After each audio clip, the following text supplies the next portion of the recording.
Assalamualaikum. Halo teman-teman, perkenalkan nama saya Dinda Sinta Dewi dengan nomor induk mahasiswa 22032489. Di sini saya akan menjelaskan tentang indera pengecap dengan bimbingan dosen Bapak Henry Didiarto. Oke, yang pertama definisi lidah. Lidah merupakan indera pengecap terdiri dari sejumlah bagian dan memiliki berbagai macam fungsi. Lidah adalah organ yang sebagian besar terdiri dari otot dan dilapisi oleh jaringan lembab berwarna merah muda yang disebut dengan mukosa. Di permukaan lidah terdapat struktur yang berbentuk seperti rambut halus bernama papila. Papila inilah yang membuat lidah terasa sedikit kasar saat disentuh. Di atas papila terdapat ribuan sel pengecap rupa saraf yang menghubungkan saraf di lidah dengan reseptor di otak. Coba angkatlah lidah Anda, disitulah akan terlihat struktur seperti tali bernama frenulum lingualis yang menghubungkan lidah dengan dasar mulut. Sedangkan di bagian belakang mulut, lidah menempel dengan tulang hyoid. Ukuran rata-rata lidah laki-laki adalah 8,5 cm, sedangkan lidah perempuan 7,9 cm. Tercatat juga ukuran lidah manusia terpanjang mencapai 10,1 cm. Dua tipe-tipe papila lidah, ketiga otot-otot lidah, keempat fungsi lidah, yaitu yang pertama bagian lidah. Secara garis besar, bagian-bagian lidah bisa dikelompokkan menjadi 5 area, yaitu dasar lidah, badan lidah, ujung lidah, dorsum lidah, dan bawah lidah. Dasar lidah yang terletak di bagian sepertiga belakang. Bagian lidah ini terletak di mulut bagian belakang yang dekat dengan tenggorokan. Berbeda dari bagian lidah lainnya, dasar lidah tidak bisa digerakkan secara bebas. Bagian inilah yang menempel dengan tulang hyoid dan tulang rahang bawah. Badan lidah, yaitu 2/3 bagian lidah lainnya disebut dengan badan lidah. Bagian ini digerakkan secara bebas dan bertanggung jawab atas beberapa fungsi lidah. Yang selanjutnya ada ujung lidah. Sesuai namanya, ujung lidah adalah bagian lidah paling depan dekat dengan sebagian belakang gigi seri. Sama seperti badan lidah, ujung lidah juga tidak bisa digerakkan dengan bebas. Yang selanjutnya ada dorsum lidah. Bagian ini terletak di antara dasar dan badan lidah. Dorsum lidah adalah bagian permukaan terlihat sedikit lebih naik dari badan lidah. Di bagian ini terdapat cengkungan berbentuk huruf V yang disebut dengan sulcus terminalis. Yang terakhir adalah bawah lidah. Bagian yang terlihat saat Anda mengangkat lidah, di bagian ini pembuluh vena terlihat sangat jelas berwarna ungu kebiruan. Bawah lidah juga terkadang berfungsi sebagai tempat pemberian obat, sebab untuk jenis obat tertentu, penyerapannya lebih cepat apabila diletakkan di bagian ini. Yang kedua, tipe-tipe papila lidah. Bagian selanjutnya adalah papila. Struktur ini yang terlihat seperti rambut-rambut halus ini dapat dibagi menjadi 4 bagian, yaitu memiliki fungsi masing-masing, bentuk, dan ukuran yang berbeda. Yang pertama, papila circumvallata. Papila circumvallata berukuran lebih besar dari papila lainnya, tetapi bentuknya cenderung lebih datar. Papila ini berada di 2/3 belakang lidah. Yang kedua adalah papila filiformis. Papila filiformis terletak sejajar dengan sulcus terminalis dan berbentuk panjang serta berjumlah cukup banyak. Papila jenis ini memiliki ujung saraf yang sensitif terhadap sentuhan. Yang ketiga, papila foliata. Papila foliata terletak di sebelah kiri dan kanan lidah.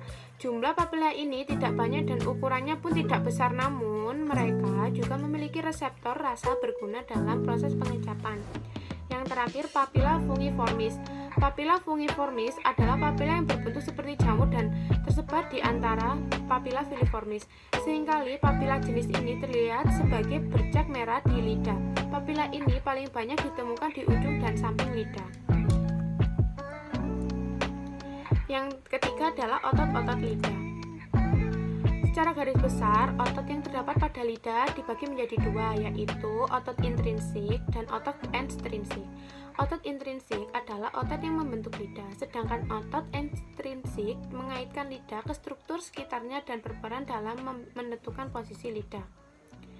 Yang pertama adalah otot intrinsik. Otot-otot yang berbentuk lidah sebagian besar dari otot intrinsik. Kelompok ini dapat dibagi menjadi 4 jenis, yaitu longitudinal superior. Otot inilah yang memungkinkan ujung lidah menekuk. Otot ini juga berperan saat Anda melipat lidah ke atas. Yang selanjutnya adalah longitudinal inferior. Otot ini berperan saat Anda menekuk otot ke bawah dan memperpendek maupun memperpanjang lidah. Yang selanjutnya adalah transversal. Otot transversal lidah adalah otot yang berperan saat Anda menjulurkan lidah dan membuatnya menjadi lebih panjang dan sempit. Yang terakhir adalah vertikal. Otot vertikal lidah berperan saat lidah bergerak melebar di mulut dan di dalam mulut sehingga mendorong bagian belakang gigi. Yang kedua ada otot ekstrinsik lidah. Otot ekstrinsik lidah juga dapat dibagi menjadi 4, yaitu yang pertama geniglossus. Otot ini berbentuk seperti kipas dan merupakan penyusun sebagian besar bagian lidah. Otot ini memungkinkan lidah bergerak lebih ke dalam menjulur keluar untuk melakukan secara bergantian dalam waktu yang cepat. Yang kedua ada hyoglossus. Otot hyoglossus berbentuk tipis dan berfungsi untuk menarik lidah kembali ke dalam. Styloglossus. Bersama dengan otot hyoglossus, styloglossus berperan dalam menarik lidah ke bagian belakang sehingga proses menelan bisa berjalan dengan lancar. Yang selanjutnya adalah palatoglossus. Otot ini berfungsi untuk mengangkat lidah bagian belakang. Yang keempat yaitu fungsi lidah. Tidak hanya sebagai indera pengecap, lidah juga berperan penting dalam proses menelan, pengunyahan, dan kemampuan bicara. Berikut ini penjelasannya.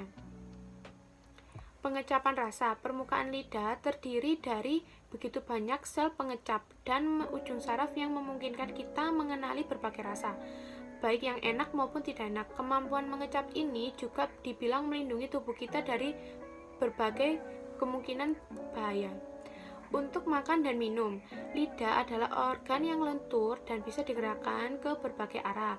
Hal ini membuat berguna saat kita sedang makan dan minum, sebab organ ini akan membantu pengisapan, mengubah makanan padat menjadi lembut agar lebih mudah ditelan, dan memulai proses menelan sebelum selanjutnya dilanjutkan masuk ke rongkongan. Yang selanjutnya adalah membantu berbicara. Untuk bisa menghasilkan suara yang bermakna, lidah, bibir, dan gigi perlu bekerja sama dengan baik dalam proses bicara. Lidah memang merupakan salah satu organ terpenting, bahkan organ ini bisa membantu menghasilkan lebih dari 90 kata per menit dengan lebih 20 pergerakan yang berbeda. Lidah juga merupakan organ tubuh dalam pengucapan T, D, L, dan R. Meski terlihat sederhana dari luar, bagian-bagian lidah dan fungsinya tidaklah dapat diremehkan, yaitu ada proses pengunyahan. Saat kita mengunyah makanan, lidah bersama dengan pipi bagian dalam akan bekerja sama penggerakan makanan ke permukaan kunyah gigi. Lalu lidah akan menekan makanan yang sudah dikunyah ke langit-langit mulut sehingga siap untuk ditelan. Pergerakan lidah dalam rongga mulut saat mengunyah juga merangsang keluarnya air liur sehingga makanan lebih mudah ditelan. Yang selanjutnya yang terakhir adalah bagian sistem pertahanan tubuh. Ujung lidah merupakan bagian tubuh yang paling sensitif terhadap sentuhan. Sensitivitas inilah yang membuat lidah bisa melindungi tubuh dari berbagai gangguan. Itulah alasan saat ada kerikil kecil atau duri ikan yang tidak masuk ke rongga mulut, rasanya akan sangat mengganggu apabila ukuran tidak seberapa sebab lidah sangat sensitif terhadap sentuhan. Terima kasih dan sekian atas penjelasan saya tentang indera pengecap. Mohon maaf jika ada salah kata. Wassalamualaikum warahmatullahi wabarakatuh.